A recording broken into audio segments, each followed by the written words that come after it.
Dari 4 hal itu, manusianya, perusahaannya, dia bekerjanya, dan income, dan kebutuhannya, menurut Bapak yang penting yang mana? Semua di dunia ini cari duit. Ya. Jadi kalau saya ngobrol dengan orang atau apa, yang mungkin lagi saya baru di PHK, saya apa gitu ya, saya bilang semua di dunia ini cari uang. Gitu ya. Saya Mikirnya insuran, nggak pekerjaan yang lain? nggak ada modal. Ada juga pekerjaan yang nggak ada modal. Suksesnya bisa luar biasa. Ada juga. Nggak ada.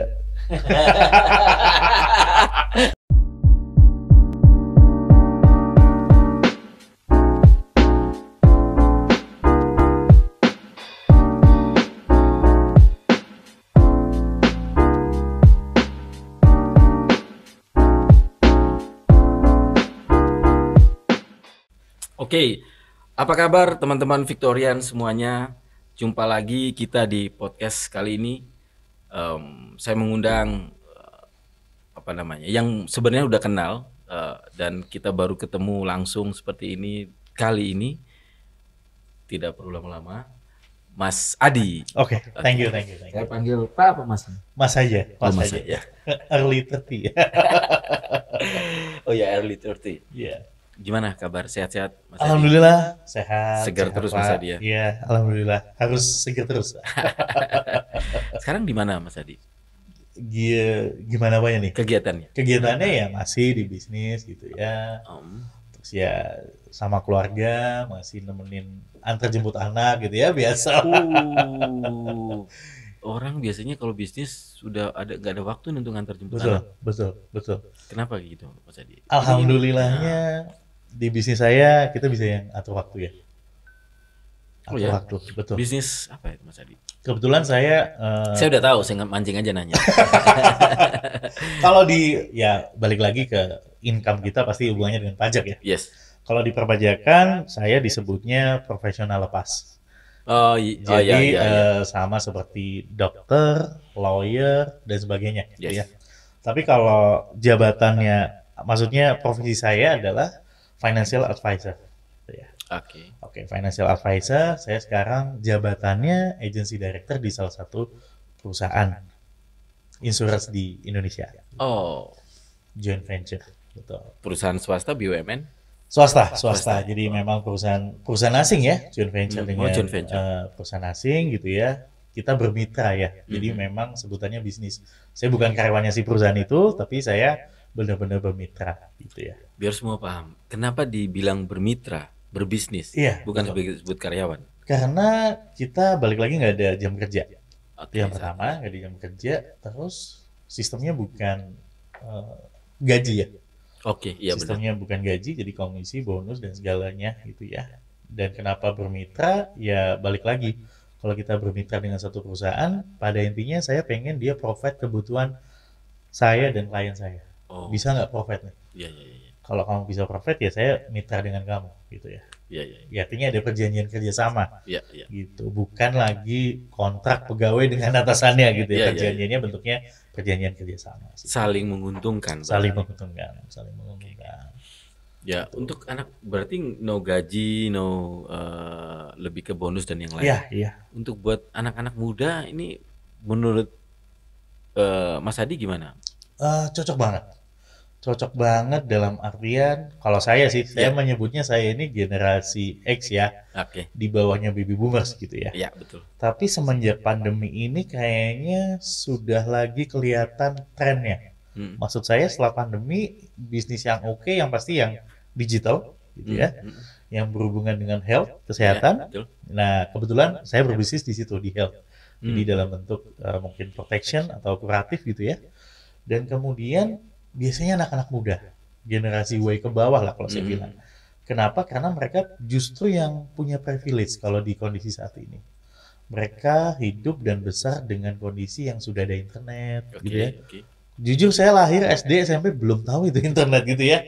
Tapi anak-anak muda sekarang dari SD sudah dibelajarin internet, itu justru privilege. Yang kedua mungkin anak-anak muda sekarang idealis ya. Idealis maksudnya? Betul, nggak ingin diperintah. Biasanya ya. Konteks idealis kayak ingin diperintah. Iya, jadi mereka pengen usaha sendiri. Tapi pastinya terkendala dengan modal gitu ya.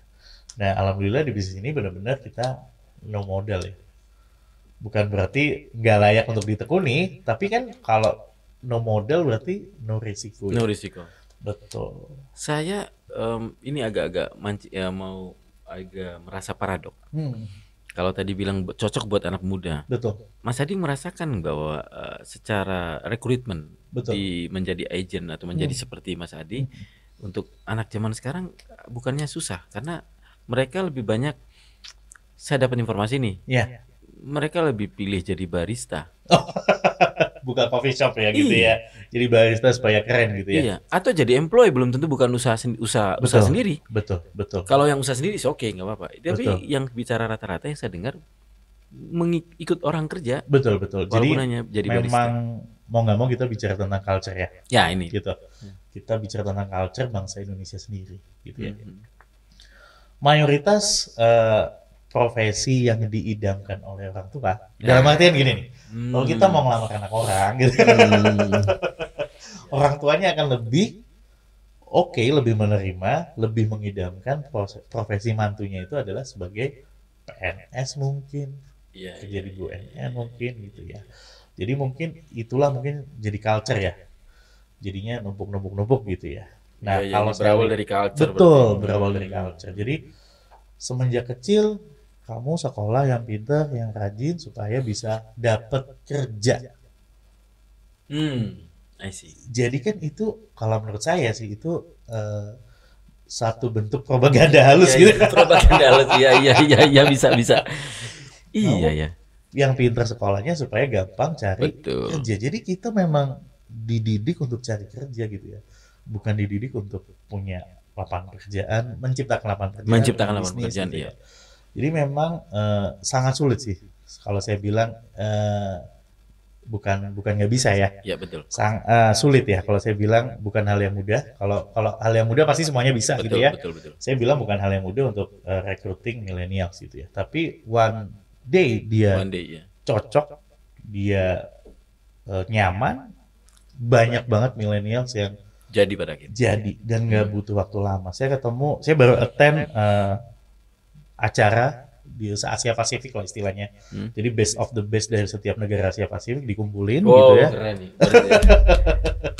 Saya ketemu dari orang-orang Thailand, dari Filipina gitu ya. Acara di mana? Di Thailand kemarin, di Bangkok kemarin. gitu ya. Jadi kongres, gala dinner sekaligus awarding gitu ya untuk wilayah Asia Pasifik.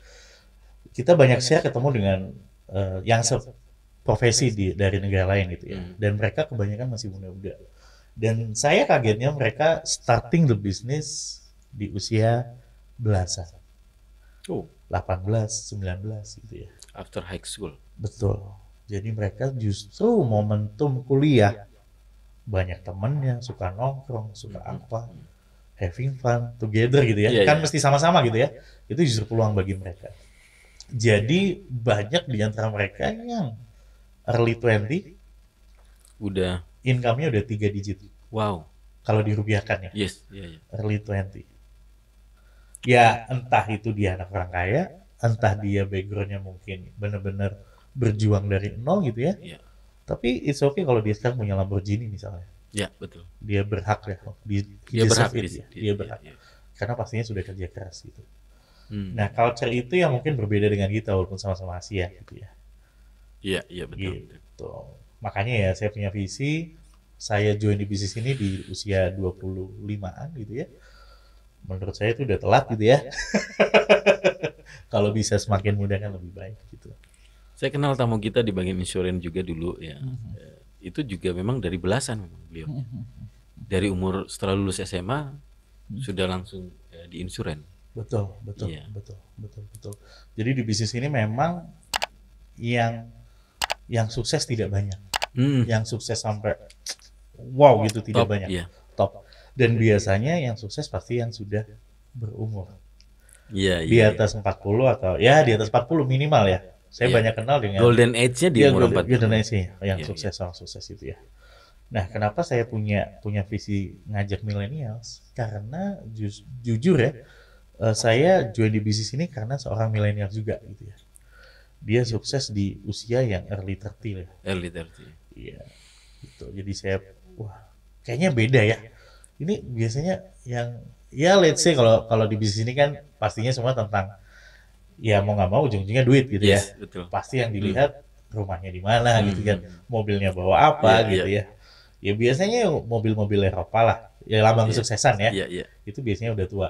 Tapi saya melihat seseorang yang mentor saya gitu ya, masih muda tapi udah bawa mobil Eropa, itu kan menurut saya it's different. Ya pada saat itu saya nggak tahu bagus atau jelek ya.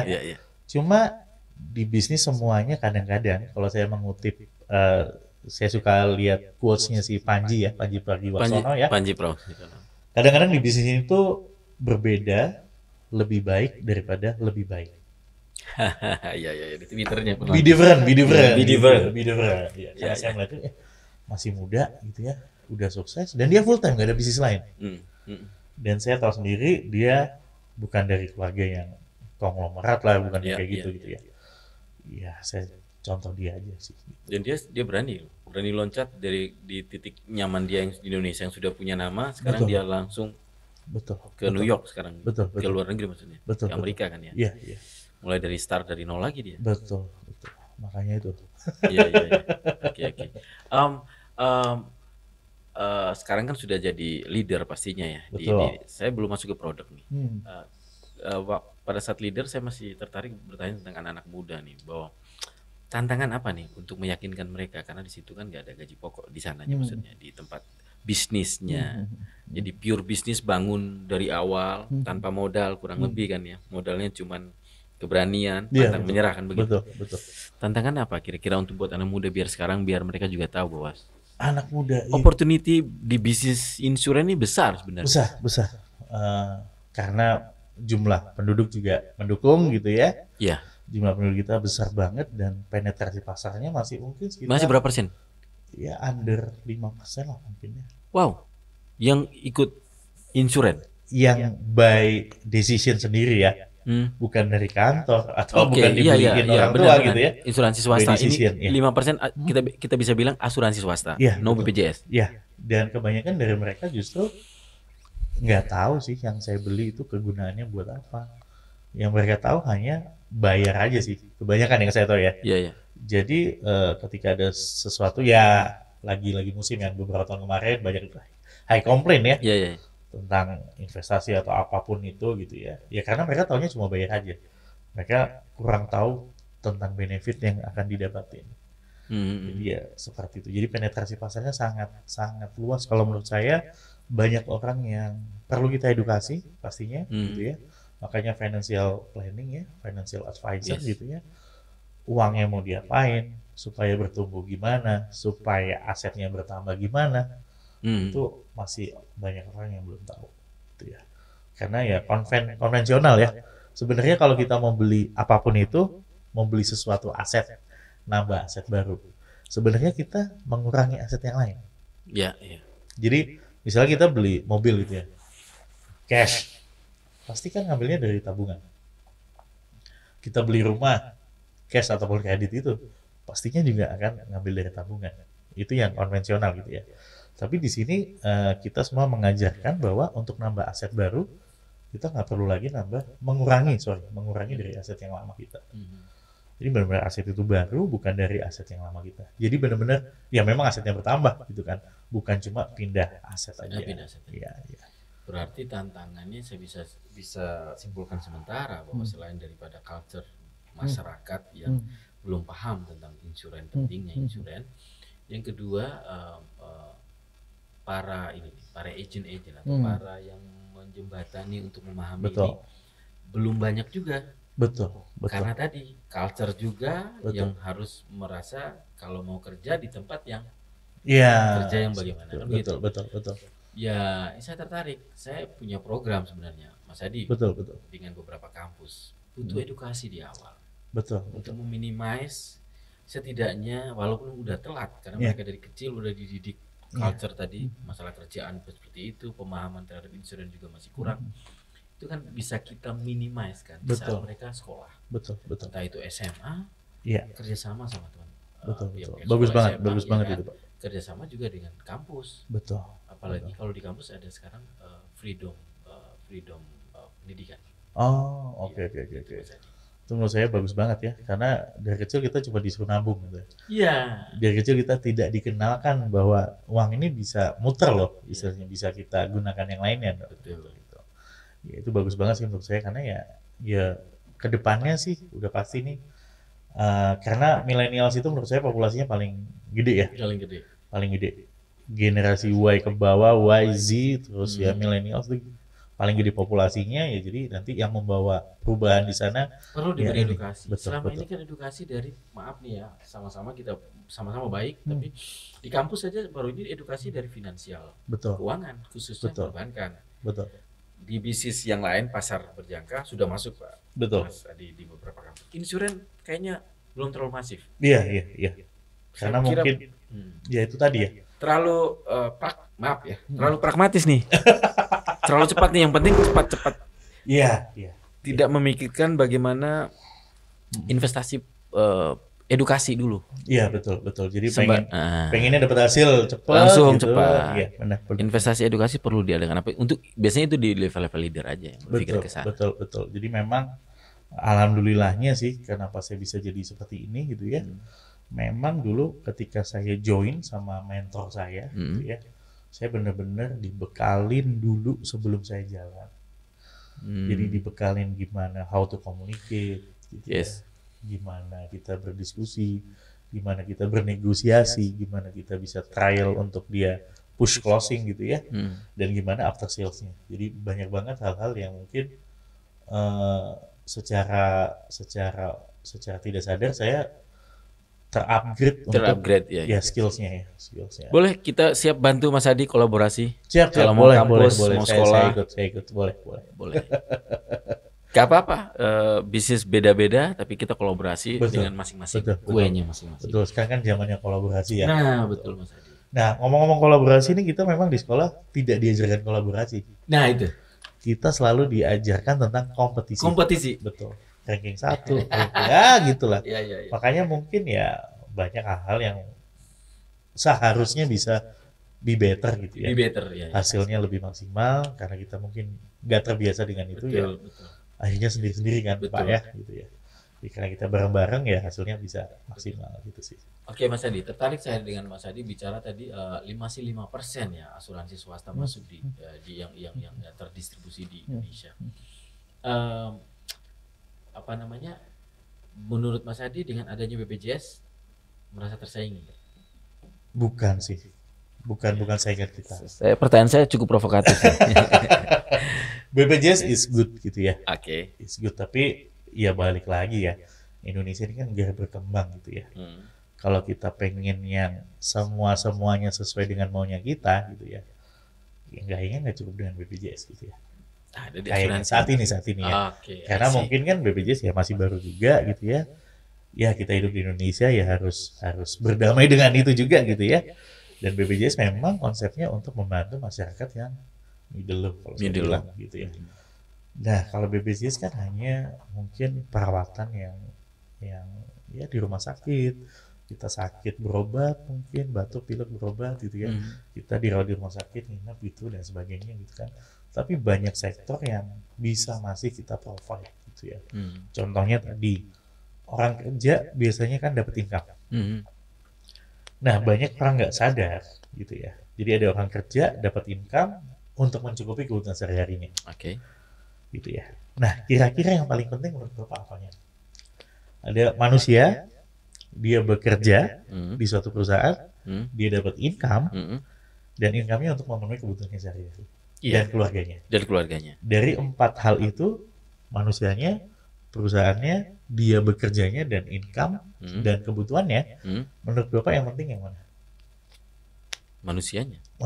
Ya. Betul. 99% dari klien saya dan dari mungkin beberapa orang yang ikut di kelas saya, bilang manusianya. Tapi menurut ilmu finansial gitu ya, saya belajar yang penting bukan manusianya. Yang penting income-nya. Nah itu penting banget apalagi buat kita yang ya berkeluarga gitu ya. Kenapa? Karena ya umur kita nggak ada yang tahu ya Pak ya. Gitu. Ketika kita nggak ada tapi masih ada income, I know. Itu masih bisa oke loh karya kita. Nah banyak orang tidak menyadari pentingnya menjaga income. income protection. Income protection. Nah, itu kan nggak ada di BPJS, Pak. Iya. Nah, itu bisa kita provide. Nah, itu salah satunya aja deh. Salah satunya hal-hal yang mungkin masih bisa kita edukasi ke masyarakat ya. Kalau saya bilang edukasi ya. Ya ya. Tadi saya menjawab manusia karena konteks untuk kita mendapatkan income dan bekerja semuanya itu memang dari seorang manusia. Betul. Tapi setelah mendapatkan income, so what gini. Iya, kita betul. bisa menjaga untuk sampai masa depan nggak? Itu maksudnya kan. Makanya ada protection income. Betul. Dan cuma ya kalau menurut saya cuma elemen keuangan cuma insuransi aja untuk bisa melakukan protection ya. Menjaga income walaupun si manusianya sudah nggak ada. Ya. Betul. Sudah nggak kan bisa aja manusianya ada tapi karena sakit suatu lain hal nggak bisa produktif gitu ya. Akhirnya income nggak ada. Ya cuma elemen insurans saja sih yang bisa menjaga itu, menjaga dia dan keluarganya. Betul. Jadi, tapi insurans kalau bicara itu secara tujuan dari insurans sebenarnya kalau kita yang pahami sangat mulia sebenarnya. Betul. Tapi tantangan di masyarakat berbeda. Mereka berpikir bahwa untuk mencari penghasilan aja juga susah. Bagaimana mereka harus menabung kan begitu. Ini pertama. Betul. Berarti segmen yang harus segmentasi daripada insurans itu menengah ke atas dong. Bukan. Nah ini. Kalau menurut saya ya banyak sih. Ketika ya itu banyak keberatan lah kalau saya bilang ya. Rejection dari orang-orang adalah kenapa dia nggak mau menambah insurans. Saya bilangnya menambah ya. Karena mungkin BPJS sudah wajib gitu ya. Kenapa dia nggak mau menambah insurans? Karena dia nggak butuh duit. Karena dia nggak punya duit untuk nambah insurans. Untuk nambah insurans. Justru menurut saya itu kebalik. Karena duit kamu terbatas, kamu harus punya backup plan yang banyak. Kalau menurut saya. Ini pernah sekolah finansial. Pernah sekolah ya nih. Saya ambil KFP, saya ambil Unair ya. Iya. KFP saya ambil. Diajarkan memang. Well planner saya juga ambil juga gitu ya, sertifikasinya lah gitu ya. Itu Pak. Nomor satu memang bukan pengeluaran. Nomor satu tuh saving dulu kan. Iya, betul. Yang diajarkan Betul. Iya. Jadi kalau saya masih early 30 gitu ya. Otomatis teman-teman saya ya kondisi keuangannya belum lagi building lah, lagi merintis lah mereka kebanyakan gitu ya. Jadi banyak dari mereka bilang, saya nggak punya duit buat nambah insurans gitu. Ya saya bilang aja, loh justru karena duitmu terbatas, kamu harus punya backup plan yang banyak gitu ya. Kamu harus menjaga-jaga gitu. Jadi justru kita duitnya terbatas, kita harus punya insurans kalau menurut saya. Berarti orang yang sudah mobilnya, mestinya orang yang sudah mobilnya Lamborghini, asuransinya bukan 1, 2, 3 lagi. Sudah lebih banyak lagi. Lebih banyak lagi logikanya. Semakin banyak duitnya, semakin banyak insuransinya. Iya enggak? Iya betul. Karena kan konsepnya untuk future-nya, protection. Betul. Kan protection aset ya. Aset protection juga gitu ya. Jadi ya semakin bertumbuh asetnya harusnya lebih banyak. Betul. Kan beda Pak. Kita cuma punya misalnya punya rumah. Yang jaga siapa? Mungkin anjing aja, anjingnya kita anjing jaga gitu ya. Tapi ketika kita rumahnya udah gede, udah apa kita butuh satpam. Iya. Kita buka kantor, satpamnya harus nambah. Gitu ya. Sama seperti itu. Gitu. Terus yang tadi pendapatannya minim, mestinya juga. Iya harus punya. Cukup. Yang cukup ya kalau saya bilang, bukan yang ideal ya. Orang masih ambigu dan mungkin saya juga nggak menyalahkan. Mereka merasa mau nabung aja susah. Betul. Jadi kita harus edukasi gimana caranya ya. Gimana caranya supaya kita bisa. Poinnya tadi itu income protection. Betul. Banyak orang tidak menyadari itu. Secara manusianya ya kalau si ayah, istri dengan anaknya ya sosok figur ayah ya. Dalam budaya kita yang mencari nafkah kan si ayah gitu ya. Secara ayahnya sih keluarga lengkap memang penting gitu kan. Tapi ayah ini karena dia mencari nafkah, menafkahi keluarganya, ada nilai ekonomis yang otomatis tersematkan dari si ayah. Mungkin kalau kesehatan sudah terjawab di BPJS. Kita konteks keluarga menengah nih ya. Iya. Si ayah bekerja. Mungkin sementara mereka merasa aman karena sudah ada BPJS. Kalau bekerja udah ada BPJS, di-cover sama kantornya, segala macamnya gitu kan. It's okay. Tapi yang dimaksudkan dengan income protection adalah bukan itu. Bukan itu. Apa Mas Adi? Ya some days dia sudah pensiun. Ya. Apa yang mau diandalkan? Some Sudah tidak days, mungkin dapat gaji lagi kan. Betul. Some days ya masih kerja. mohon maaf ada resiko kematian mungkin. Amit-amit. Ya. Kita habis COVID ya. Ya, betul. Banyak. Saya punya grup WhatsApp itu dari SD, SMP, SMA, kuliah gitu ya, Pak ya. Waktu COVID itu beritanya udah berita duka semua. Iya. Innalillahi gitu ya. Maksud saya ini nggak melulu yang tua yang duluan gitu loh, maksud saya. Yang muda juga harus dijaga-jaga seperti itu kan. Betul. Jadi kalau ya mungkin dia bukan orang yang kaya yang punya aset banyak gitu ya. COVID mengajarkan bahwa yang meninggal bukan hanya yang tua. Betul. Yang muda juga bisa. Umur itu nggak ada yang tahu. Nggak ada yang tahu. Jadi ya nggak ada salahnya kita persiapkan buat income protection. Orang berpikir insuran hanya selama ini kesehatan. Betul. Ya kan? Kesehatan sudah terjawab dengan BPJS bagi kelompok menengah. Betul. Begitu Mas Adi. Gak nambah lagi, nggak perlu lah gua nabung nih, kan udah ada BPJS. Betul. Istri hamil udah free. Betul. Oleh BPJS. Betul. Makanya, zaman dulu belum free Mas Adi. Iya. Iya kan ya? Makanya kesehatan itu mahal. Kesehatan mahal. Nah, kalau sudah di titik itu ada tahapan berikutnya bagaimana memproteksi penghasilan kita. Begitu maksudnya Mas Adi ya. Betul ya. Walaupun untuk kalangan menengah sekalipun. Justru ya yang paling harus punya kalangan menengah. Iya. Kalau kalangan atas backupnya udah banyak gitu. Backup udah banyak ya. Deposito banyak, aset banyak gitu ya. Gak usah amit-amit, gak usah suami itu meninggal ya. Gak usah yang pencari kerja meninggal. Artinya perusahaannya runtuh aja. Perusahaannya tutup berarti apa yang harus mereka cari lagi dan lakukan? Kan tidak ada protection income-nya. Betul. Makanya itu kalau dia punya tadi itu protection income ya paling nggak bisa membantu lah.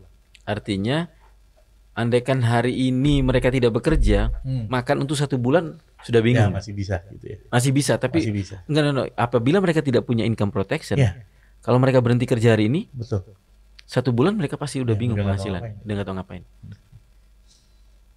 Itu yang maksudnya Mas Adi. Betul. Poin bagi teman-teman, udah mulai paham nih substansi daripada insurance, bukan hanya healthy. Iya, sangat luas banget sih menurut saya.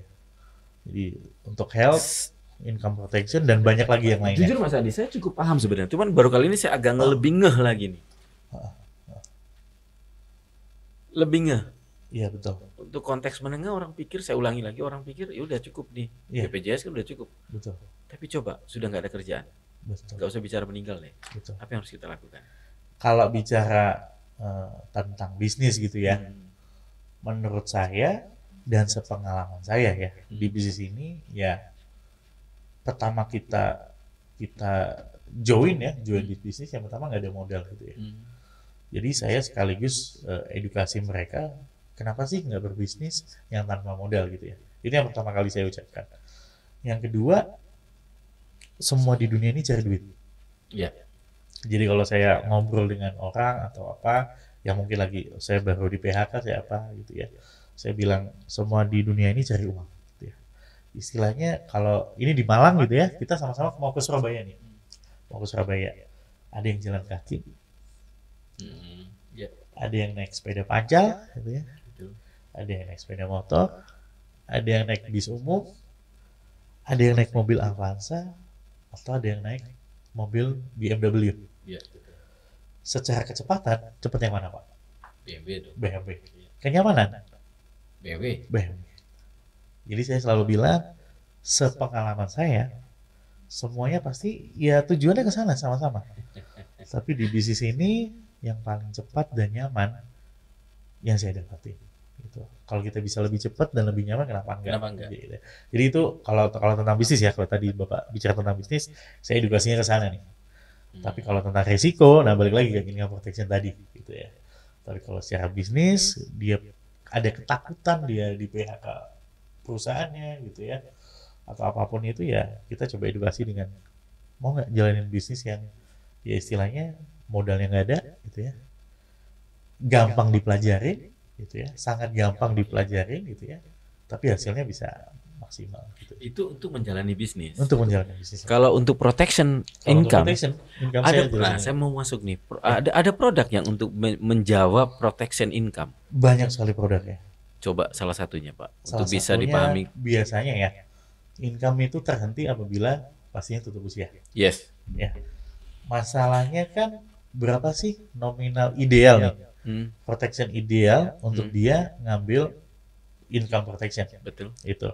Nah itu nanti yang kita perlu ngobrol deh. Pendekatannya sangat personal kalau menurut saya. Karena ya kita ngobrol dulu, ya balik lagi kalau kita nanyain gaji di Indonesia kayaknya sungkan gitu ya. Balik lagi pengeluaran sih saya. Oke. Jadi income itu balik lagi ke pengeluarannya berapa. Nah itu yang harus kita lindungi. Some days ada resiko kenapa-napa, tutup usia ya itu bisa terlindungi. Yang kedua mungkin orang nggak bisa kerja karena sakit yang kronis dan kritis.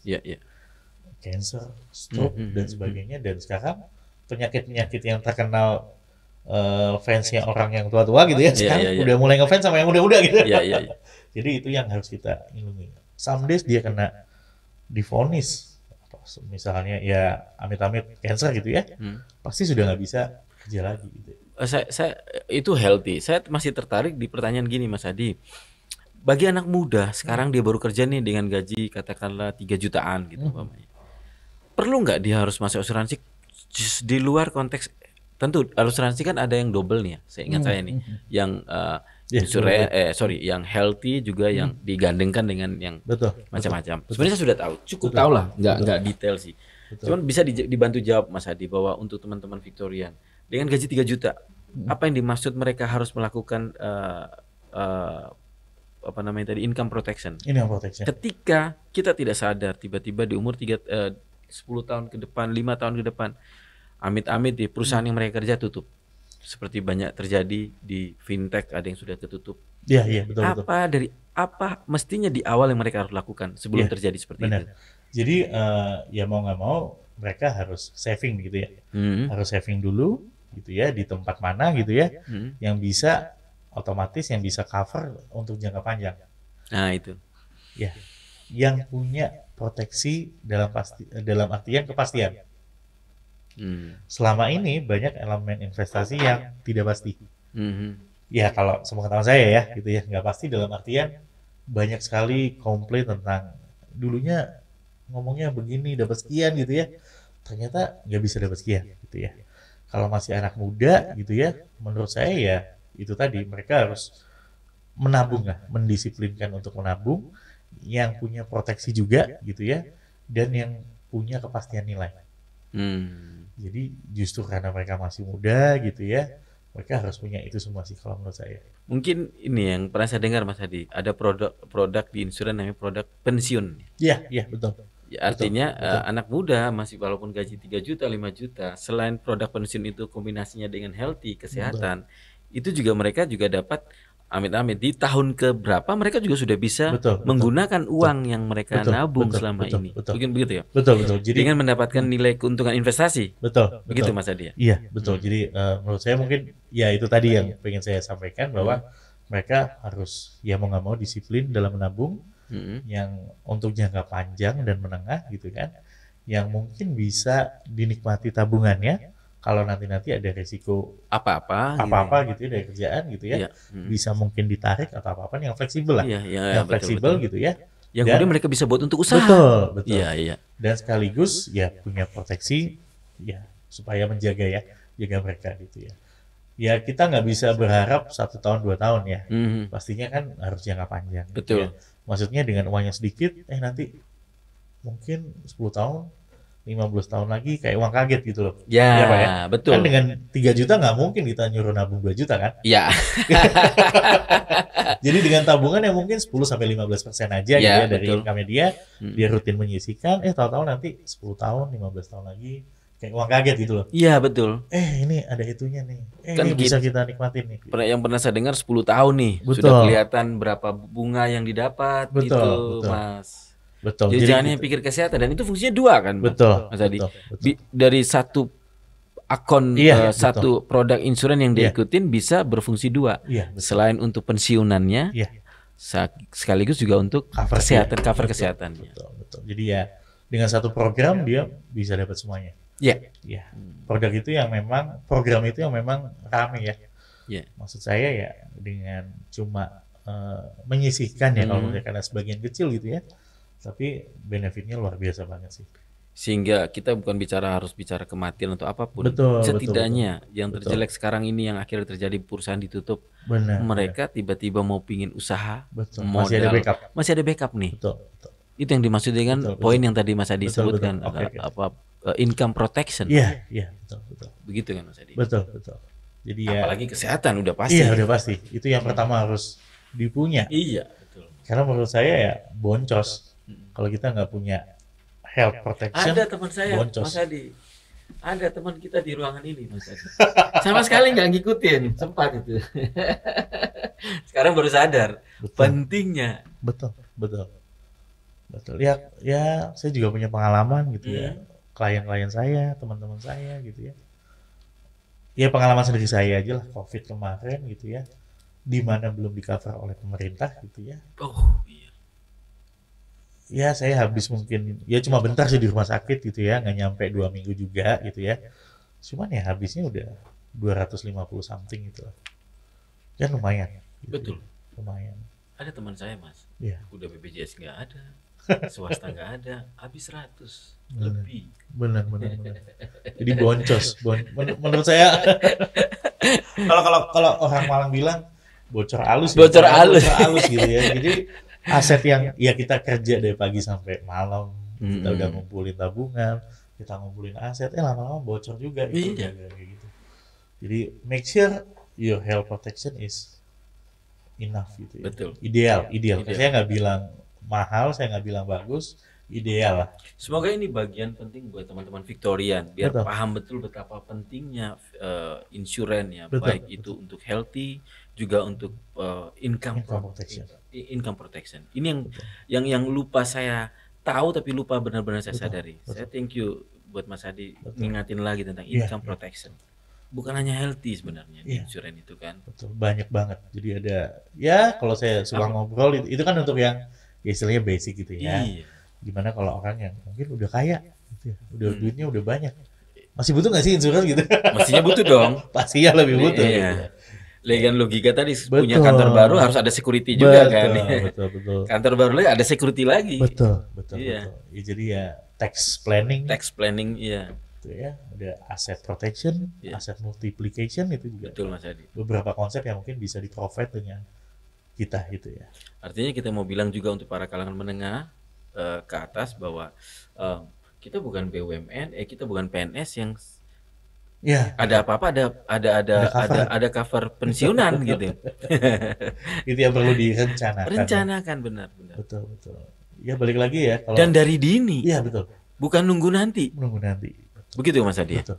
Semakin cepat. Kapan sih sebaiknya? Nah, kapan sih sebaiknya? Kalau menurut saya sekarang. Besok kita nggak tahu. Berapapun income-nya Mas Adi. Berapapun income-nya. Jadi waktu yang paling baik beli insurance, beli protection, mungkin melengkapi protection yang kita punya, kapan ya sekarang. Tuh Mas Ani, penting sekarang. Kita nggak tahu, kita besok gitu ya. Iya. Karena ya pengalaman banyak banget yang, sorry kalau saya harus bilang, tutup usia itu pasti gitu ya. Pasti. Untuk yang bersangkutan nggak ada masalah. Maksud saya urusannya sudah selesai gitu. Tapi untuk keluarga yang ditinggalkan. Betul. Jadi saya selalu bilang, some days kalau ada apa-apa, yang marah bukan yang agreement dengan saya, bukan klien saya yang marah. Gitu. Justru yang biasanya yang gimana gitu ya keluarganya gitu. Kemarin udah berapa, udah maksimal belum, udah apa gitu. Entah itu plafonnya, entah itu besarannya gitu kan. Biasanya ya keluarganya yang itu. Jadi menurut saya ya kalau kamu nggak ada masalah, justru yang ditinggalkan ya. Iya betul. Saya jadi teringat ada dulu bos saya selalu guyon ketika saya kan aslinya takutan naik pesawat. Betul. Sejak waktu Jepang dulu. Jadi guyonnya gini, gua mah nyantai aja kalau amit-amit tapi amit-amit. Kalau ada apa-apa mah bukan gua mah udah aman. Yang penting nih orang di rumah nih. Betul. So far berapa tahun ke depan udah aman mereka mah. Betul. Memang kita harus pikirkan itu kan. Betul. Karena ya kita bukan untuk diri kita sendiri gitu ya. Bukan diri kita sendiri. Betul. Gitu Mas Edo, Dandi. Ayo masih muda, udah pikirkan protectionnya. Jadi ini serius memang. Jadi saya selalu di dalam bisnis saya pribadi kalau ketemu dengan kelompok yang ketika klien bicara itu malah saya dukung. Betul. Karena ini bukan lagi sudah wilayah, bukan lagi insurance itu bukan sesuatu produk yang harus perlu kita di prospek lagi. Betul.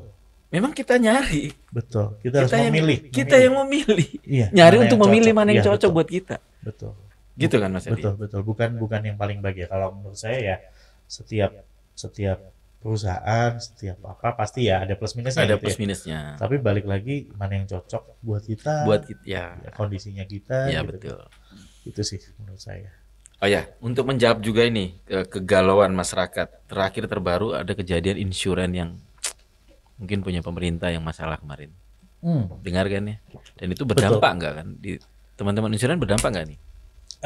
Kalau teman-teman ya berdampak dalam artian isu ya. Isu kita kan? kena isunya juga iya, gitu kan. Nanti kalau gue ikut lu ntar kayak gini nih, gitu kan. Tapi ya jujur, kalau saya jujur ke nasabah, saya tidak ke klien saya tidak pernah menjanjikan sesuatu. Jadi ekspektasinya saya nggak tahu nih besok ada apapun, saya nggak tahu. Tapi saya selalu bilang history. Ya, history. Yes. History. Kasus yang serupa pernah kejadian sama perusahaan-perusahaan swasta. Waktu itu tahun akhir 80-an lah atau awal 90-an ya. Ya kayak gitulah. Pada intinya dianggap bangkrut aja gitu ya. Betul. Dianggap bangkrut gitu ya. Tapi karena kita perusahaan joint venture gitu ya, dari macam-macam, ada yang dari France, ada yang dari England, ada yang dari Kanada gitu kan, dari luar negeri lah istilahnya. Dan mereka pasti punya perwakilan Asia Pasifik di Hong Kong biasanya gitu ya. Jadi ketika mereka buka cabang, kan Indonesia ini buka cabang ya istilahnya mereka ya, dan ada masalah dengan cabang tersebut, sementara operasional masih tetap harus dijaga. Perusahaan-perusahaan seperti saya ini, joint venture asing pasti akan di backup oleh induk di Asia Pasifik. Jadi saya selalu bilang kondisi seperti itu sudah pernah kita alami. Saya nggak bisa menjanjikan dong. Tenang aja Bu, nggak bakalan kejadian gitu ya. Udah percaya saya. Ya saya juga nggak tahu juga. Kan saya tidak mungkin mendahului gitu ya, mendahului takdir gitu ya. Tapi saya selalu bilang historinya ada Bu. Oke. Ketika itu terjadi suatu masalah, kayak gini Bu kemarin Bu. Gitu ya. Jadi saya selalu bilang sama klien-klien saya, lebih apa adanya bicara histori tapi. Histori. Karena ya tinggal dilihat aja saya yakin ketika semuanya berjalan dengan semestinya, we have fun together. Semua senang, semua cuan gitu ya. Semua better. Tapi kita harus jaga-jaga apabila the worst happen. Yang saya ceritakan ya, yang pernah kita alami Bu. Kita juga bukan perusahaan yang oke terus gitu ya. Maksudnya pasti ada masalahnya ya dalam satu perusahaan, tapi solusinya nih kayak gini Bu. Khususnya insurans yang nilai investasi itu sempat terjadi di 2008. Karena 2008 sudah insurans itu terjadi protection di Supreme Mortgage di Amerika. Iya, betul. Krisis kan? Krisis. NAV pada turun semua. Saham Indonesia. Betul. Gimana itu? Tapi di tahun berikutnya kenaikannya luar biasa. Jadi kalau saya bilang krisis itu justru jadi peluang. Iya, krisis itu jadi peluang ya. Tapi ya kita harus jaga-jaga juga, gitu ya. Tapi memang di 2008 itu luar biasa banget ya. Dan menurut saya setelah 2010 kita tidak akan mengalami fluktuasi sebesar sebelum 2010. Ya, sempat ada beberapa demo di beberapa daerah yang minta klaim belum keluar. Betul. Insuran loh yang punya nama, insuran yang punya nama di Indonesia terus terang. Betul. Dalam keadaan seperti itu untuk ya kalau klaim saya bilang operasional ya. Sorry, saya terbuka. Gimana menjawabnya? Kalau klaim saya bilang operasional. Balik lagi kalau kita perusahaan, ada 2 perusahaan besar pada saat itu, perusahaan joint venture dari luar negeri yang terkena dampaknya gitu kan. Dan tadi saya bilang mereka disupport dengan perwakilannya di Asia Pasifik. Jadi untuk klaim pembayarannya bukan dari perusahaan yang di Indonesia, tapi langsung dari Hong Kong, pihak Hong Kong. Prosesnya panjang dong? Enggak sih. Enggak juga gitu kan. Dari segi klaim terbayarkan. Dari segi kompensasi buat kitanya juga dibayarin dari sana. Jadi kita punya backup ya kalau perusahaan joint venture biasanya. Ada backupnya. Untuk masuk di Indonesia sendiri pun mereka syaratnya luar biasa ketat. Mereka ya kalau saya bilang mereka harus punya cadangan dana itu minimal itu 120% dari dana kelolaan. Jadi amit-amit kalau semuanya klaim gitu ya, itu masih ada backup. Artinya sekarang pemerintah juga sudah buat aturan untuk menjaga OJK ya, menjaga. Untuk perusahaan asing joint venture yang masuk salah satunya untuk backup itu tadi ya. Betul. Jadi kasus zaman dulu tahun 2000-an orang nggak mau masuk insuran gara-gara klaim saya nggak keluar dan seterusnya. So far histori selama ini aman-aman ya. Aman-aman aja. Karena kan kita harus cari tahu dulu kenapa klaim nggak keluar. Nah itu, tolong disebar. Kalau saya kemarin klaim keluar. Iya. Berapa kali keluar? Cuma kan kita perlu memasyarakatkan anak-anak muda yang mungkin belum. Betul. Jadi itu juga kita beli sesuatu yang nggak ada wujudnya kan? Ya betul. Ya benefitnya pada saat klaim. Ya. Bisa keluar apa enggak? Gitu. Nah itu. Kalau saya selalu bilang sih biasanya ada 3 hal. 3 hal yang bikin klaim itu nggak cair. Nah itu. Karena dari pihak kita, dari pihak si perusahaan insuransinya, justru akan sangat sulit untuk menolak klaim daripada membayarkan klaim. Oke. Dari sisi perusahaan ya, ketika dia membayar klaim, ya udah tinggal bayar aja gitu kan.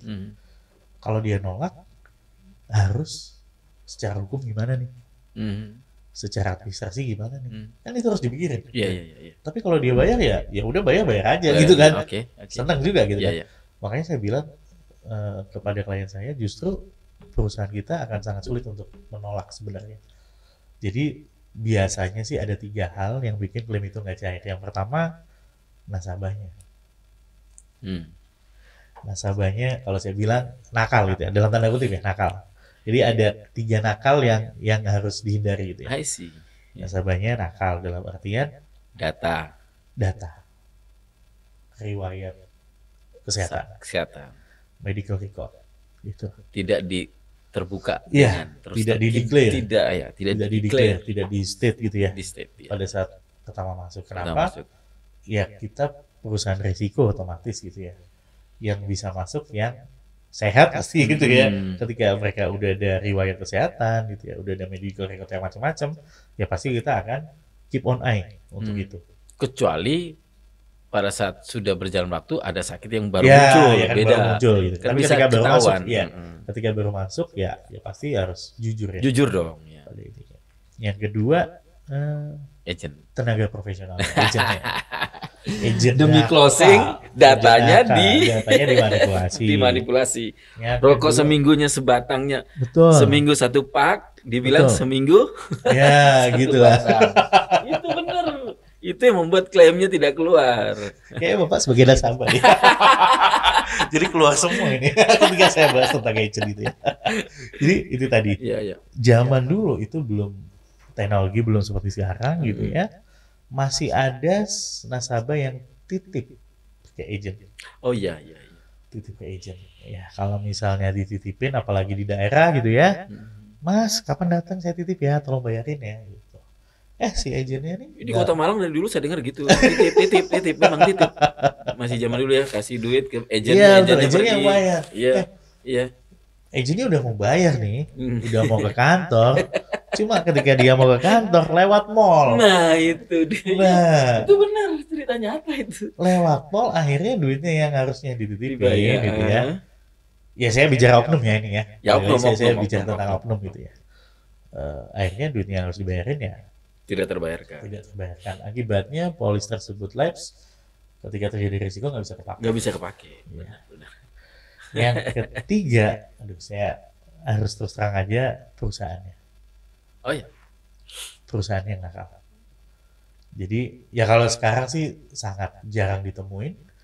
Kenapa? Karena ya dari OJK kita sudah memfilter dengan berbagai syarat-syaratnya. Persyaratan untuk mereka menjadi perusahaan insuransi Indonesia. Dan kalau mau masuk Indonesia lu harus gini gitu kan. Di syaratnya sendiri pun udah membackup si kliennya gitu ya.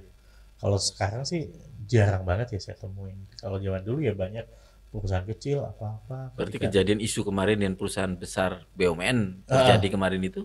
Kalau itu sih saya rasa oknum aja ya. Oknum dan sisa perbuatan yang dulu. Ketahuan ketika diawasin. Betul. Jadi ya saya perusahaannya pasti punya etikat baik ya. Kalau namanya perusahaan asuransi, saya yakin awalnya adalah goodwill. Iya.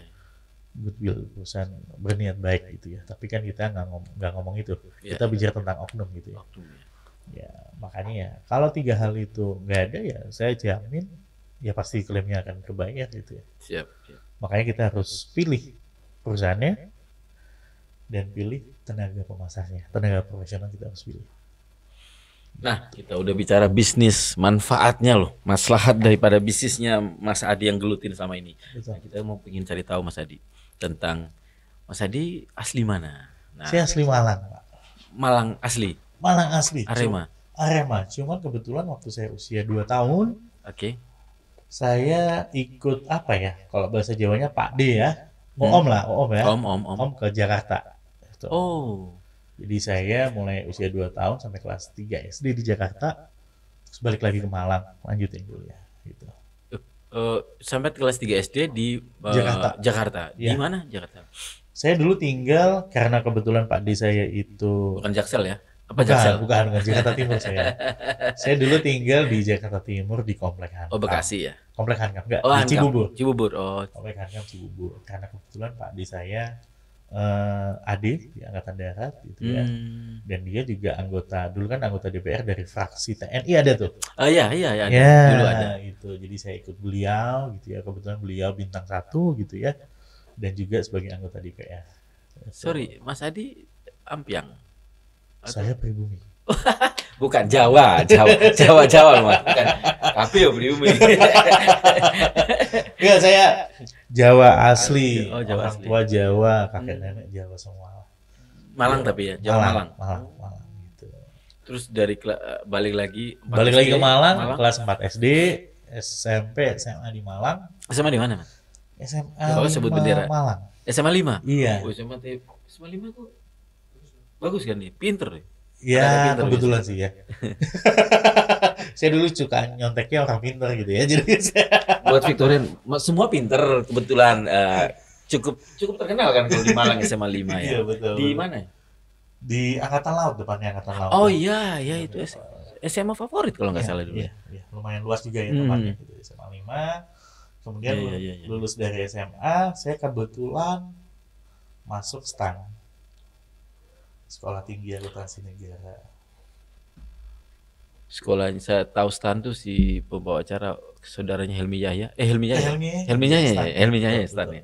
Jadi ya STAN waktu zaman saya nggak tahu sekarang ya, itu jadi favoritnya kita. Favorit. Keren. Jadi saingannya lumayan banyak gitu ya. Lulus. Wow. Loh, mestinya kan betul. Saya pegawai pajak. Iya, betul. Saya bukan di pajak, jadi waktu itu saya ya adalah suatu BUMN lah. Di satu BUMN, pegawai di salah satu Bea Cukai. Bukan. Bukan. Bea Cukai bukan BUMN ya. Ya adalah pokoknya.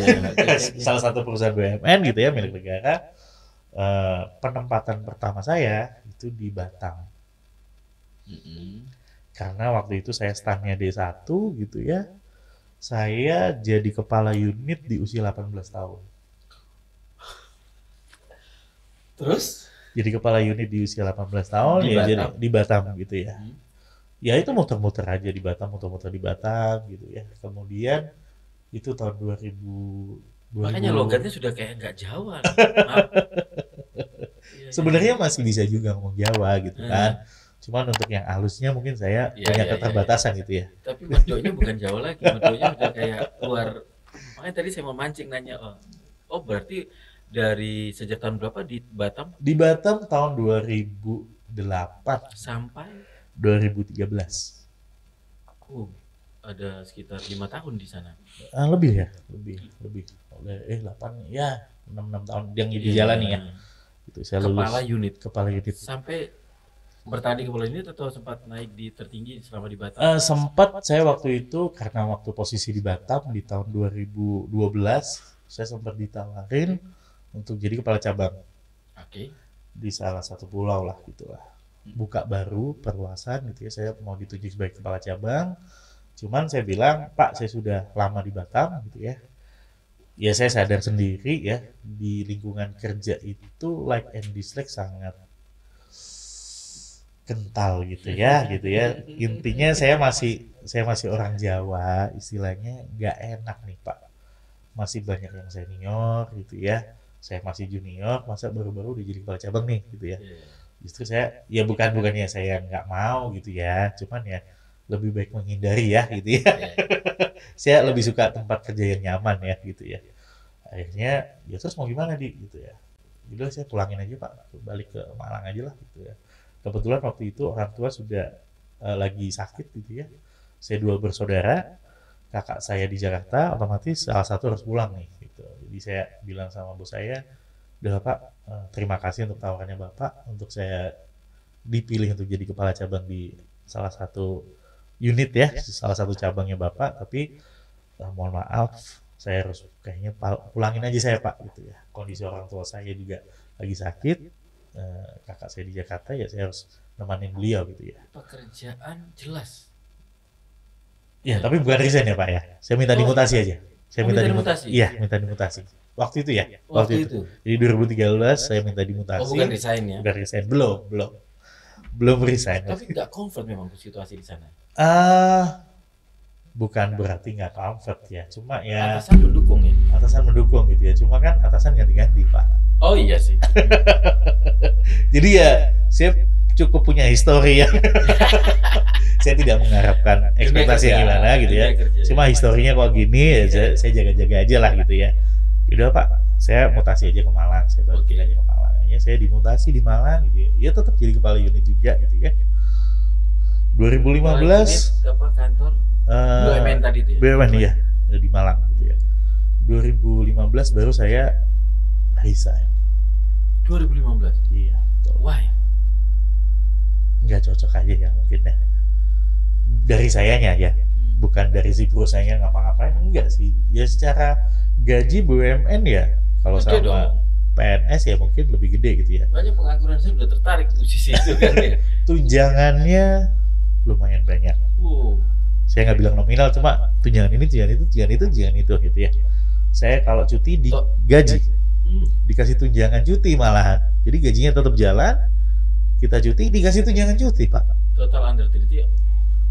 Setahun atasnya 30 masih di bawah lah. Masih di bawah lah. Cuma setahun itu 20, kalau dihitung-hitung ya kita terima 27 kali gaji lah mungkin sama bonus dan lainnya. Ya it's good ya. It's good buat ya mungkin D1 gitu ya, belum S1 gitu ya.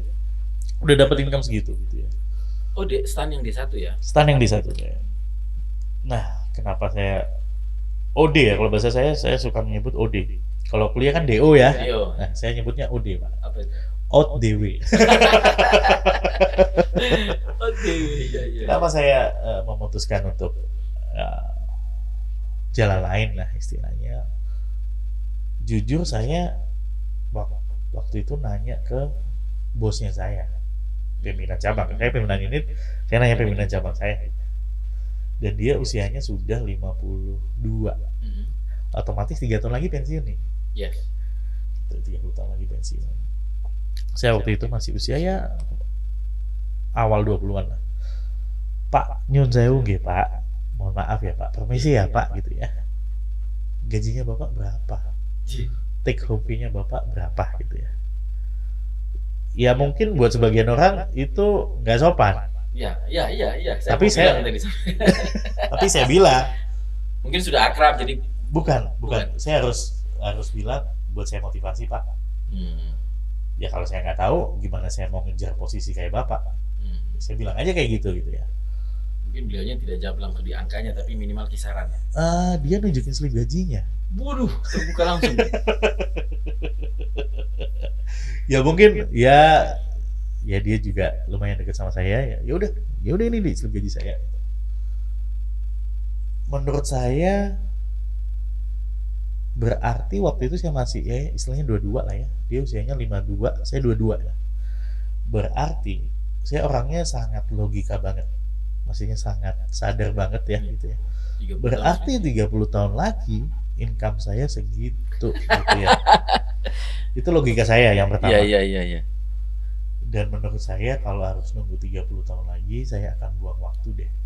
Emang untuk jadi kepala cabang harus 30 tahun? Enggak, maksudnya kan dia kan mau pensiun nih. Iya, betul. Jadi usia segitu ya nanti segitu kalau saya Logikanya nggak promosi lagi gitu kan. Promosi lagi ya. Iya, balik lagi namanya dunia kerja, satu posisi kita harus kompetisi, Pak. Iya sih, iya betul. Dengan bersaing beberapa kepala unit ya. Betul, saya masih junior gitu ya.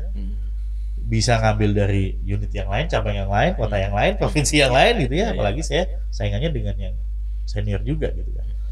Jadi ya sangat minim sekali gitu. Di perusahaan saya waktu itu berapa sih yang income-nya di atas 50? Iya. Kan cuma sedikit toh. Sedikit. Ya. Dan harus menunggu 30 tahun. Kayaknya buang waktu gitu ya. Buang waktu bukan berarti nggak oke. Cuma saya pikir terlalu panjang, terlalu lama gitu maksudnya. Iya. Balik lagi ya karena saya mungkin masih usia segitu, masih idealismenya. Pertanyaan saya mungkin pertanyaannya begini. Mohon maaf. Dia mencapai kepala cabang di umur berapa dia mencapai kepala cabang? Di usia 40-an lah ya. Kepala cabang tuh cuma cabangnya kan levelnya beda-beda nih. Iya. Cabang yang mungkin kelasnya ada kelasnya A, grade B ya. Iya. Dan itu masih harus saingan lagi. Iya. Artinya panjang. Kayak PNS aja. Iya, betul. Ya, jadi dengan alasan itu menurut saya kepala dinas PNS itu umur 40-an, nggak ada, jarang muda. Iya. Karena berjenjang memang birokrasi. Makanya. Jadi menurut saya terlalu lama. Yang pertama buang waktu. Saya nggak tahu umur gitu ya. Kapan saya bisa nyenengin? Ya waktu itu belum merit. Tujuan saya cuma ya naik hajiin orang tua lah ya. Jujur saya bukan dari keluarga yang serba berlebihan gitu ya. Saya mulai SMP sudah SPP mungkin nggak bayar gitu ya. Saya beasiswa. Oh, iya. Di SMA juga saya cari duit sendiri gitu ya untuk nambah uang saku gitu ya. Jadi saya jujur kenapa masuk STAN, saya cari sekolah yang nggak bayar. Yang bayar, iya. Iya, jujur aja bukan karena saya nggak mau jadi beban orang tua lah seperti itu. Jadi ya saya punya keinginan pada saat itu ya mau daftarin haji bapak ibu itulah. Dan kalau harus nunggu ya kita berhitung lah ya kenaikannya berapa itu terlalu lama. Dan terwujud saat ini? Oh sudah. Alhamdulillah sudah dan ya di bisnis ini. Jadi saya waktu itu 2015 saya resign. Saya cari. Jadi kalau kata guru saya, mentor saya. Siapa sih mentornya dari tadi minum mentor? Boleh tahu siapa mentornya? Bila perlu diundang juga nih. Di kota lain. Di kota lain. Ya mungkin kalau dia lagi di sini mungkin bisa kita gitu ya. Jadi mentor saya selalu bilang di dalam dunia ini ada dua hal yang nggak boleh salah pilih. Yang pertama pasangan. Karena bakalan hancur kan. Iya. Yang kedua mentor.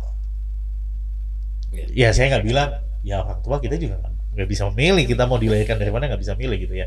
Dan kewajiban kita berbakti sama orang tua.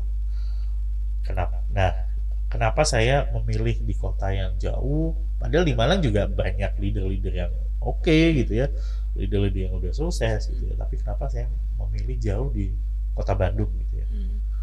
Kota Bandung ya salah satunya seperti itu. Saya melihatnya dia masih muda dengan income sudah miliaran per bulan gitu ya.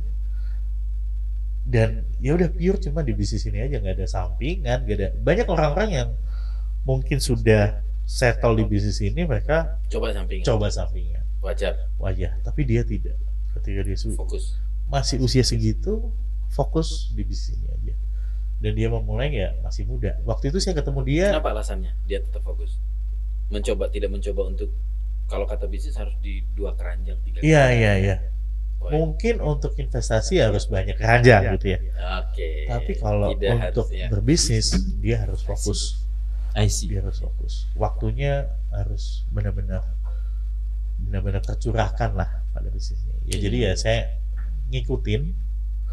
Alhamdulillahnya di bisnis ini bukan pinter-pinteran, bukan kaya-kayaan gitu ya. Tapi siapa yang mau bayar harga, siapa yang mau banyak belajar, siapa yang mau kerja keras, pasti bakalan sukses. Ya saya ikutin aja. Jadi menurut saya salah satu kuncinya ya di bisnis ini nurut sama mentor. Jadi kenapa? Karena dia udah duluan. Ini kayak ilmu pesantren ya. Jangan sampai salah dapat kiai. Ya benar itu diajarin juga. Betul. Salah kiai bisa salah kafir. Betul. Mungkin ya hampir sama gitu ya. Benar. hampir sama, dan itu yang nggak saya temukan di dunia kerja. Misalnya saya dulu, Pak, income Bapak berapa? Gitu. Saya mau jadi kayak Bapak, saya harus gimana? Tapi kan nanti harus ada kompetisi seleksi lagi gitu kan. Tapi kalau di sini kan dengan sepenuh hati gitu ya, kita akan disupport oleh mentornya kita. Mau muda mau tua bisa berkarir. Bisa. Dan tadi saya bilang bukan waktu yang lama, jujur,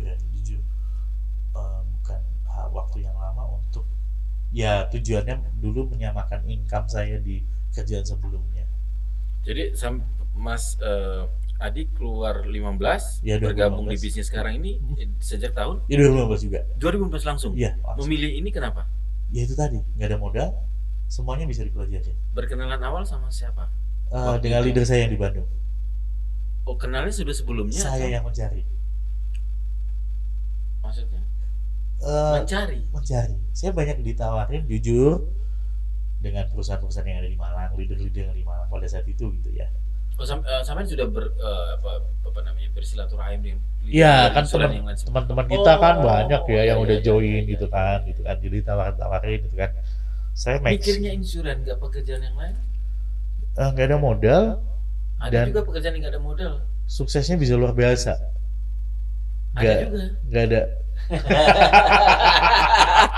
Ya, yang pada saat itu saya taunya itu. I know. Ya. Pas maksud saya kok bisa? Karena ada teman. Iya. Awalnya ada teman gitu ya, ditawar-tawarin. Temannya yang circle-nya insurans. Circle-nya insurans. Kemudian saya searching waktu itu kan udah internet udah ada gitu ya. Saya searching, benar-benar saya mencari orang yang sukses. Kenapa? Ketika kita nurutin dia, ya kita akan sukses juga gitu ya. Misalnya. Iya. Balik lagi di dunia insurans semuanya tentang duit. Iya, betul. Kesuksesan kamu mencapai income berapa? Iya. Misalnya kita pengen income kita 50 juta. Iya. Berarti kita cari orang yang income-nya 50 juta. Dan tanya gimana caranya. Sama kayak kita mau ke Jakarta. Ya. Kita nanya orang yang sudah pernah ke Jakarta kan. Sesimpel itu. Jadi memang bisnis ini bukan bisnis yang mudah, tapi menurut saya bisnis yang simple. Kita tinggal cari orang yang sukses, kita tanya gimana caranya, kita ikutin. Jadi makanya jangan salah pilih mentor. Kalau mau sukses, kita tinggal cari orang sukses. Betul. Kita ngikutin. Tapi ingat, jangan salah pilih mentor. Iya. Berarti jangan salah pilih orang sukses. Iya, betul. Ya kan? Betul. Jangan cuma orang itu sukses punya achievement untuk diri dia sendiri. Ya. Tapi dia bisa mencetak orang-orang yang sukses. Nah, itu juga jadi salah satu kriteria saya untuk memilih mentor gitu ya. Sejatinya leader. Betul. Iya kan, bukan untuk mensukseskan dirinya. Iya, tapi orang lain. Betul. Nah, dari situ dulu ya. Maksudnya saya kan belum kenal nih orangnya ya. Saya searching, akhirnya ketemu orang ini. Terus ketika ngobrol, sangat different menurut saya. Jadi sangat different, cara-caranya ngobrol, terus ide-idenya itu out of the box. Wow. Tapi sangat simple. Jadi orang-orang itu menurut saya ya, balik lagi nih, correct if I'm wrong ya. Jadi balik lagi nih cuma sepengalaman saya, hal-hal yang pernah saya lewatin dan saya tahu. Menurut saya banyak orang-orang di bisnis insurance yang langsung menjual produk mereka. Ya. Nah, si leader saya ini, mentor saya itu memiliki pendekatan yang berbeda. Edukasi. Iya. Kita itu sama kayak dokter loh, Dip. Iya. Jangan underestimate profesinya kita. Jadi be a doctor. Ketika ada orang ke kamu temuin gitu ya, kamu cari penyakitnya apa, kamu kasih obatnya. Dia nggak beli, nggak diminum obatnya, jangan merasa down. Someday dia datang lagi, penyakitnya tambah parah, kamu harus operasi dia. Selalu bilang kayak gitu. Makanya rejection itu nggak harus bikin kita down sih sebenarnya. Rejection, karena itu bukan kontrolnya di kita kan. Balik lagi sama kayak dokter ya. Dokter nulis resep, lu beli, lu nggak minum ya urusan lu. Urusan lu. penyakitnya nggak sembuh. Iya, iya, iya. Ya sesimpel itu. Jadi tujuan kita jangan mikirin closing, jangan mikirin duitnya. Iya, iya. Mikirin gimana kasih resep. Iya, some days kamu melakukan sesuatu karena closing, karena duitnya, lu pasti nggak benar. Ya, yang kejadian tadi 3 hal tadi. Iya, betul, betul. Tapi do the right thing with your best gitu ya. Duit akan datang sendirinya. Karena pasti kita learning ya. Mungkin nggak benar dulu, dibenerin lagi, dibenerin lagi, dibenerin lagi, dibenerin lagi, akhirnya perfect gitu ya, benar, duit akan datang sendirinya. Jadi pendekatan seperti itu yang sampai sekarang saya laksanakan ya. Saya nurut banget, jadi saya nggak pernah jualan produk. Saya pakai konsep selling yang benar-benar saya harus different dengan yang lain gitu ya. Tapi juga harus simple. Kenapa? Supaya gampang dimengerti. Dan tim saya gampang duplikasi. Saya kan harus ngajarin nih. Pemahaman yang friendly. Jadi jangan jualan produk. Bu, nanti kalau sakit Bu bayar gini, jangan sampai kayak gitu. Iya. Kita pakai pendekatan yang berbeda lah selama ini. Dan saya sangat bersyukur sekali dia ngajarin dari awal kita telepon, bikin janji. Appointment. How to make appointment gitu ya, gimana cara bikin janji. Kita harus nanya apa gitu ya untuk dia bisa cerita kebutuhannya, apanya gitu ya. Jadi benar-benar diajarin istilahnya manual book ya. Manual booknya benar-benar sebelum dilepas gitu ya, diajarin gimana cara ngomongnya, produk ini nawarinnya gimana. Kalau orang suka invest tanah, invest emas, kita ngomongnya harus gimana gitu ya. Kalau orang masih single, kita harus ngomongnya gimana gitu ya. Untuk karyawan, untuk pengusaha berbeda cara ngomongnya. Itu yang menurut saya itu different dengan yang saya pernah tahu yang lain. Biasanya yang lain training produk gitu ya, terus si leadernya, lu mau kemana, gue temenin. Udah cari aja siapa saudara teman, ntar gue temenin ya gitu. Tuh. Ya walaupun diajarin, cuma kan nggak sedetail itu karena saya benar-benar tidak punya background.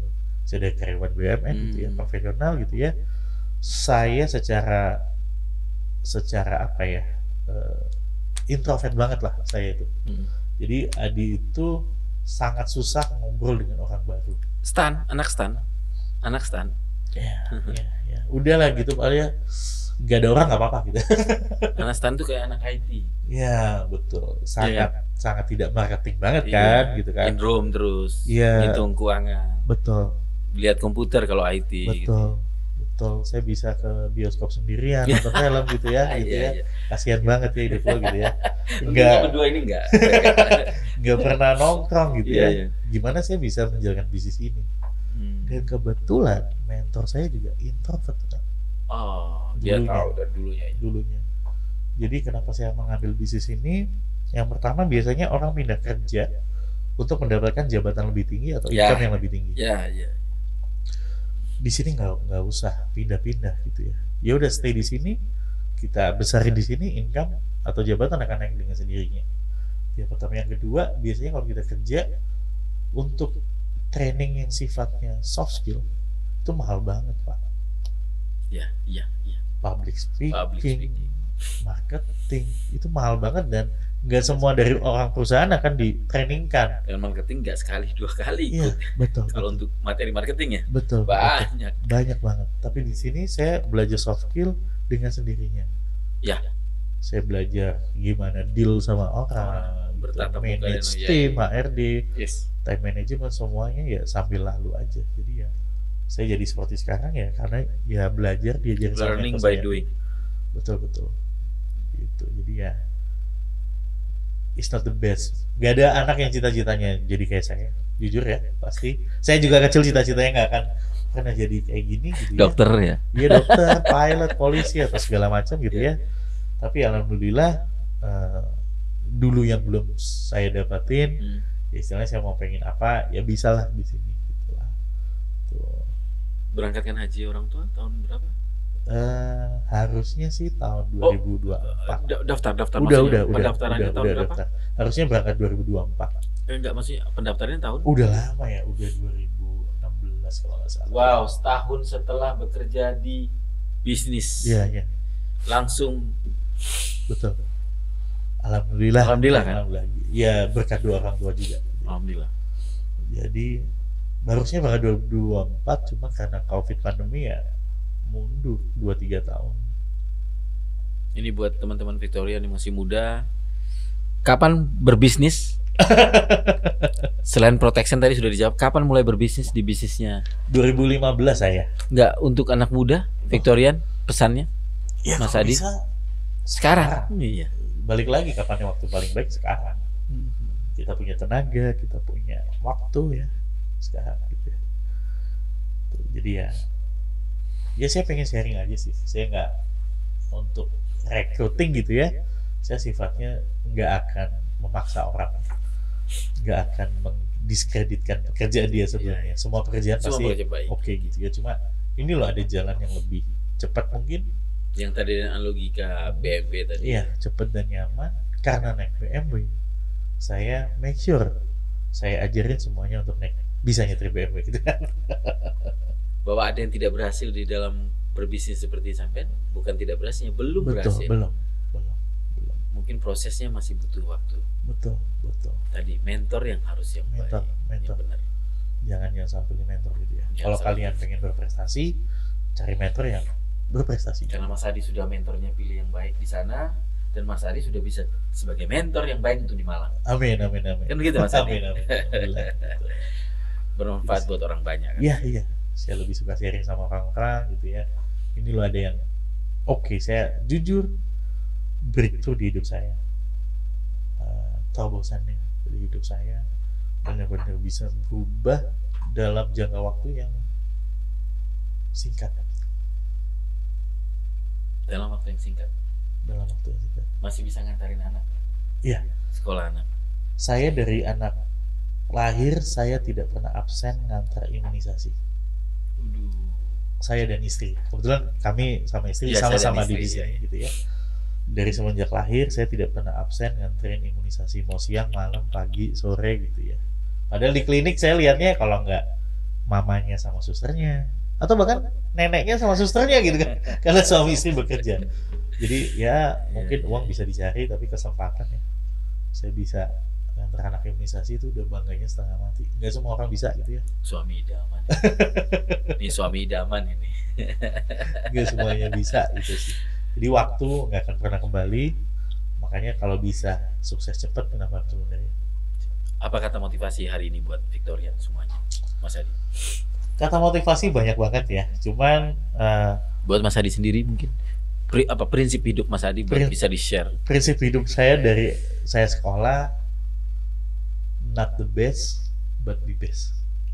Wede, dalam not the best but be best. Ya, jangan sampai kita merasa kita yang terbaik, jadi sombong, jadi ya macam-macam. Tapi kita harus melakukan yang terbaik yang kita bisa. Karena saya sendiri punya keterbatasan gitu ya. Pastinya kelebihan dan kekurangan pasti dua sisi di mata uang gitu ya. Harus diterima semuanya gitu ya. Apa yang saya bisa lakukan ya do the best. Itu aja sih. Terima kasih Mas Adi. Thank you Mas Adi udah punya waktu mendatangkan kami di studio. Thank you. It's an honor for me. Jadi walaupun bisnis saya berbeda dengan cuman bisa diundang ya di sana. Orang-orang luar biasa di sini udah duduk di sini ya, saya di sana for me ya. Terima kasih sekali lagi Mas Adi buat teman-teman Victorian. Mudah-mudahan bisa menjadi inspirasi bagi kita. Mudah-mudahan bermanfaat ya. Amin. Terima kasih Mas Adi sekali lagi. Oke Victorian semuanya, sampai jumpa lagi di podcast berikutnya. Salam sukses luar biasa dan tentunya salam sehat buat teman-teman Victorian. Thank you.